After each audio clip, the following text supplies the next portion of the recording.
Ya, kita sudah terhubung dengan Direktur Cultural Islamic Academy, Bapak Hussein Jafar Al-Hadar. Bapak, selamat sore. Bisa mendengar suara kami? Bapak nih. Ya, Bapak, ini langsung saja. Serangan ini merupakan kali pertama Amerika Serikat menyerang rezim Bashar al-Assad. Namun, kita ingin tahu sebenarnya apa yang melatar belakangi Presiden Donald Trump menempuh langkah ini.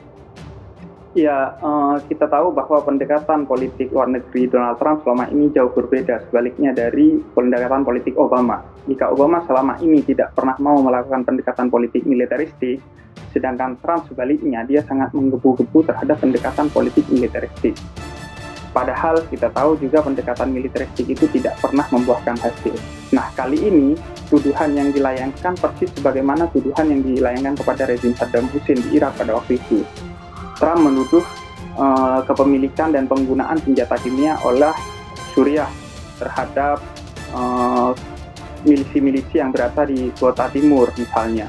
Nah, kalau kita kembali kepada sejarah politik Timur Tengah, kita berkaca atau belajar kepada Irak, bahwa penggunaan senjata kimia yang dituduhkan oleh Amerika di Irak itu tidak pernah terbukti nyatanya. Setahun kemudian setelah invasi ke Irak, bahkan Perdana Menteri Tony Blair pada tahun 2004 mengklarifikasi bahwa memang tidak ada kepemilikan senjata kimia.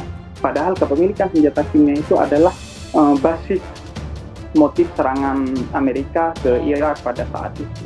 Nah, ini yang terjadi lagi di Suriah. Mereka menuduh ada penggunaan senjata kimia di Suriah oleh rezim Bashar al-Assad. Padahal Menhan sendiri mengatakan mereka memiliki bukti tapi tidak mau mengeluarkan buktinya kepada Dewan Internasional maupun publik internasional.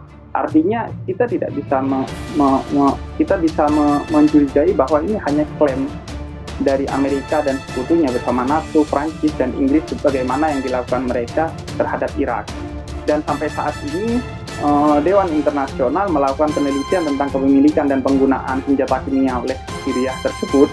Namun sampai sekarang belum ada keputusan dari Dewan Internasional. Oleh karena itu, serangan ini ditolak oleh PBB.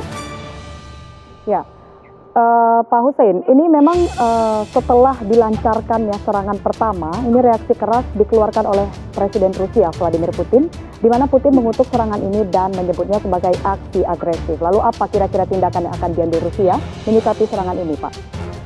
Tentu Rusia akan melindungi sekutunya Suriah di Timur Tengah ini. Tapi Rusia tentu akan melihat seberapa serius serangan ini. Sejauh ini kan masih baru serangan tidak sebesar sebagaimana serangan terhadap Irak misalnya. Kalau memang Rusia telah memberikan ancaman bahwa jika serangan ini memang betul-betul serius secara militer terhadap Suriah, maka Rusia tidak akan mendiamkan. Bahkan secara diplomasi internasional selama ini Rusia menjadi satu-satunya negara, terkadang bersama China juga, yang melindungi Suriah di perundingan-perundingan internasional. Di perundingan-perundingan internasional, Rusia selalu memveto segala keputusan Dewan yang dianggap hanya menguntungkan pragmatisme politik Amerika dan sekutunya dan menyudutkan posisi Suriah yang adalah koalisi dan kepentingan politik Rusia dan sekutunya di Timur Tengah. Nah, lantas apakah ini menarik juga untuk diketahui bahwa apakah ada kemungkinan terjadi perang terbuka nantinya antara Suriah yang didukung Rusia dan Iran serta Amerika Serikat yang didukung oleh Prancis dan Inggris kedepannya jika serangan ini ternyata memang terus-menerus terjadi, Pak? Kalau memang serangan ini terus-menerus terjadi dan eskalasinya terus meningkat, tentu ini akan mendapatkan respon serius. Bahwa ini akan mencapai perang terbuka di sana, saya rasa iya. Baik itu terbuka dengan kehadiran Rusia dan sekutunya di sana, ataupun Rusia menjadi rezim yang memasuk kekuatan militer terhadap kepemimpinan Bashar al-Assad di Suriah. Itu akan terjadi.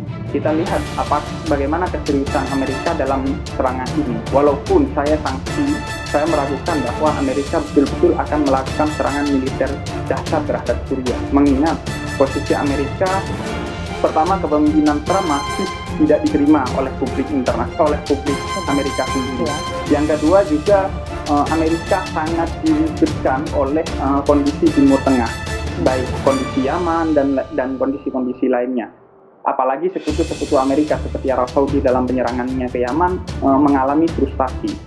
Rezim Amerika sendiri juga pada tahun 2016 menyatakan bahwa mereka mengalami frustasi untuk hadir menyelesaikan konflik di Suriah. Artinya Amerika posisinya tidak strategis dalam konflik Suriah, sehingga saya masih ragu bahwa mereka akan melakukan langkah-langkah yang militeristis dalam arti yang super besar. Nah, Pak Hussein, ini menarik untuk menyimak bahwa Turki hingga saat ini belum mengeluarkan reaksi apapun. Lalu jika katakanlah perang ini nantinya terjadi gitu, mungkin di mana posisi Turki, dan kira-kira ketika nanti sudah pecah perang, katakanlah seperti itu, apakah Turki akan mengambil tindakan atau posisi tertentu, Pak?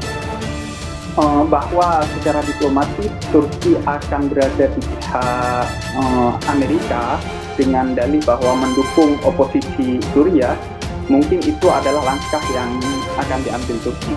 Tapi bahwa Turki akan terlibat secara militer terhadap, jika dimungkinkan ada nantinya serangan serius terhadap Suriah oleh Amerika dan sekutunya, saya tidak bisa berspekulasi bahwa itu akan terjadi.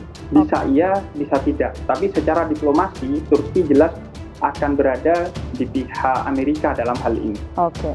Lalu untuk internasional alias PBB sendiri, apa yang akan dilakukan PBB, Pak, jika nantinya perang ini terjadi, benar-benar terjadi? Tentu secara formal PBB menolak perang ini sejak awal. Ya.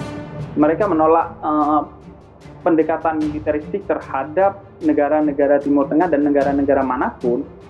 Dewan PBB dibangun di atas semangat untuk menyelesaikan masalah secara demokratis terhadap seluruh masalah yang ada atau krisis-krisis yang ada di Timur Tengah. Ya. Sedangkan yang dilakukan Amerika ini adalah sebaliknya. Mereka awalnya motifnya adalah melakukan demokratisasi katanya di Syria. Tapi nyatanya sekarang demokrasi di Syria secara formal kita lihat berjalan dengan baik, rakyatnya mendapatkan sambutan yang baik rezim Bashar Assad di Suriah, tapi justru Amerika yang sedang menggiring masyarakat dunia dan PBB untuk menarik tata kelola dunia menuju sikap yang tidak demokratis atau otoritarian. Mereka menjadi rezim yang bisa menuduh siapa saja sebagai pihak yang jahat dan harus diserang tanpa melalui pendekatan-pendekatan ilmiah dan tanpa melalui perundingan-perundingan yang demokratis di Dewan PBB misalnya. Oke, lalu Pak, terakhir ini sebelum kita menutup bincang-bincang kita pada sore hari ini, jika eskalasi serangan terus-menerus meningkat, apa pengaruhnya bagi Indonesia, Pak?